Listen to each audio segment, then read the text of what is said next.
اعوذ باللہ من الشیطان الرجیم بسم اللہ الرحمن الرحیم۔ ایام فاطمیہ کی مناسبت سے جو یہ چھوٹا سا کورس رکھا گیا ہے، شارٹ کورس، جس کا عنوان ہے جناب سیدہ فاطمہ الزہرا کے بارے میں، اور جناب سیدہ کی زندگی کے بارے میں ہم مختصر احوال پڑھیں گے، کیونکہ یہ 6 روز پر مشتمل ہے۔ ہم دیکھیں گے کہ جناب سیدہ جب بچپن کے عالم میں ہیں تو کیسی ہیں، یا جب اپنے بابا کے زیر سایہ ہیں تو اپنے بابا کے ساتھ کس طرح سے زندگی بسر کی ہے، اپنے شوہر کے ساتھ کس طرح زندگی بسر کی ہے، یا اپنے بچوں کی تربیت کس طرح سے کی ہے۔ پھر ہم دیکھیں گے کہ جناب سیدہ کی عبادت کیا تھی۔ سب سے پہلے کہ جو قرآن مجید میں بہت زیادہ آیات جو ہیں جناب سیدہ کے شان میں نازل ہوئی ہیں، ٹھیک ہے، اور سب سے جو چھوٹی میں سے چھوٹی سورہ ہے وہ ہے سورہ کوثر، جو مکمل جناب سیدہ کی شان پہ نازل ہوئی ہیں، جیسا کہ قرآن مجید ارشاد فرما رہا ہے اِنَّا أَعْطَيْنَاكَ الْكَوْثَرَ فَصَلِّ لِرَبِّكَ وَانْحَرْ إِنَّ شَانِئَكَ هُوَ الْأَبْتَرُ۔ اب اس کی کیا معنی ہے؟ اب دیکھیں کہ اس کی معنی کیا ہے، ٹھیک ہے۔ بسم اللہ الرحمن الرحیم کی معنی ہے بے نام خداوند، یعنی خداوند متعال کے نام سے شروعات، اور جو بہت بڑا مہربان ہے۔ پھر اِنَّا أَعْطَيْنَاكَ الْكَوْثَرَ، یعنی خداوند متعال یہ اپنی نبی کو ارشاد فرما رہا ہے کہ ہم نے آپ کو کوثر یعنی خیر برکت عطا کی ہے۔ فَصَلِّ لِرَبِّكَ وَانْحَرْ، یعنی آپ جو ہے اپنے پروردگار کے لیے نماز پڑھیں اور قربانی کریں۔ إِنَّ شَانِئَكَ هُوَ الْأَبْتَرُ، یعنی آپ کے جو دشمن ہیں وہ ہمیشہ ابتر رہیں گے۔ دیکھیں کہ خداوند متعال کتنی، یعنی ایک چھوٹی سورہ ہے، اس میں خدا اپنی جو نعمت ہے وہ عطا کر کے پھر رسول خدا سے ارشاد فرما رہے ہیں کہ اے نبی، اے میرے حبیب، آپ ابھی کیا کریں، نماز ادا کریں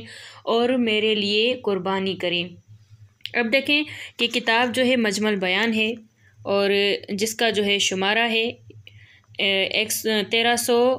1372 شمارہ ہے اس کا، اور صفحہ ہے اس کا، صفحہ نمبر ہے 836 اور جلد نمبر ہے 10۔ اس کتاب میں یہ بیان ہوا ہے کہ سورہ کوثر جو ہے اس وقت نازل ہوئی جب حضرت محمد مصطفیٰ صلی اللہ علیہ وآلہ وسلم کا جو بیٹا ہے عبداللہ نام کے ساتھ ایک بیٹا تھا، جس کی یعنی وفات ہو جاتی ہے اس دنیا سے،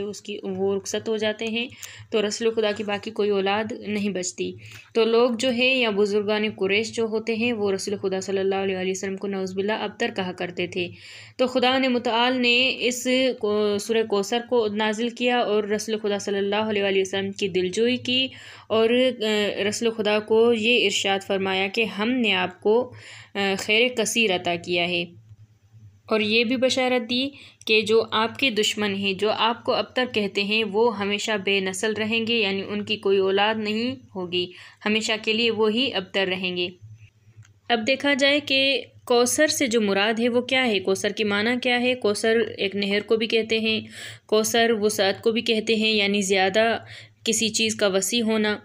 اور بہت سارے علماء جو ہیں اس بات پر تائید کرتے ہیں کہ کوثر کا جو مصداق ہے وہ جناب فاطمہ الزہرا سلام اللہ علیہا ہیں، اور حضرت زہرا کیونکہ رسول خدا صلی اللہ علیہ وسلم کی نسل میں سے ہیں، تو جناب سیدہ کی نسل کے ذریعے رسول خدا کی نسل بڑھے گی آگے، اور جناب سیدہ کی نسل میں امام ہیں جن کا مرتبہ اور مقام بہت اعلیٰ ہے، اور وہ فقط یعنی منصب الہی رکھتے ہیں اور وہ مخصوص ہیں، ٹھیک ہے۔ اور دیکھا جائے تو ہزاروں کی تعداد میں جو ہیں فرزندان حضرت زہرا اس جہان میں پائے جاتے ہیں، جن میں بہت زیادہ عالم بزرگ بھی ہیں، فقیہ بھی ہیں، محدثان بھی ہیں، اور بہت زیادہ مفسرین بھی ہیں جن کو بہت زیادہ مرتبہ بلند ملا ہے۔ وہ کون ہیں؟ وہ جناب فاطمہ الزہرا سلام اللہ علیہا کی نسل میں سے ہیں، جو ہر وقت اسلام کے آئین کی حفاظت کرتے ہیں اور ان کے لیے کوششیں کرتے رہتے ہیں تاکہ اسلام جو ہے وہ اپنی جگہ پہ ثابت رہے، اور اسلام جو ہے ہمیشہ قائم رہے، اور اسلام کا آئین جو ہے اس کی ہمیشہ حفاظت کرنے کی کوشش کیا کرتے ہیں۔ اور اگر دوران جاہلیت میں دیکھا جائے تو بیٹیوں کو عیب سمجھا جاتا تھا، اگر کسی کے ہاں بیٹی کی ولادت ہو جاتی تھی تو وہ عربوں کے چہرے جو ہے اتر جاتے تھے یا اپنی بیٹیوں کو زندہ درگور کیا کرتے تھے، یعنی ان کو پسند نہیں تھا کہ ان کے ہاں یعنی بیٹی پیدا ہو، وہ شرم محسوس کیا کرتے تھے۔ لیکن اس عالم میں جب جناب سیدہ کا نور حضرت محمد مصطفیٰ صلی اللہ علیہ وآلہ وسلم کے گود میں آیا اور خدا متعال نے جناب سیدہ جیسی بیٹی رسول خدا صلی اللہ علیہ وآلہ وسلم کو عطا کی، تو لوگوں نے دیکھا کہ رسول کے گھر میں بیٹی کی ولادت ہوئی ہے، اور رسول خدا صلی اللہ علیہ وسلم نے اپنی بیٹی کا احترام کر کے، اپنی بیٹی سے محبت کر کے لوگوں کے منہ بند کروا دیے کہ دیکھیں کہ یہ بیٹی ہے جس سے رسول خدا صلی اللہ علیہ وآلہ وسلم کی نسل جو ہے وہ آگے بڑھے گی، جن میں سے امام ہوں گے۔ اور رسول خدا صلی اللہ علیہ وآلہ وسلم اپنی بیٹی کے لیے ہمیشہ یہ ارشاد فرماتے تھے کہ فاطمہ ایک حور ہے، فاطمہ ایک جنت کی حور ہے جو کہ انسانی شکل اختیار کر کے زمین پہ آئی ہے۔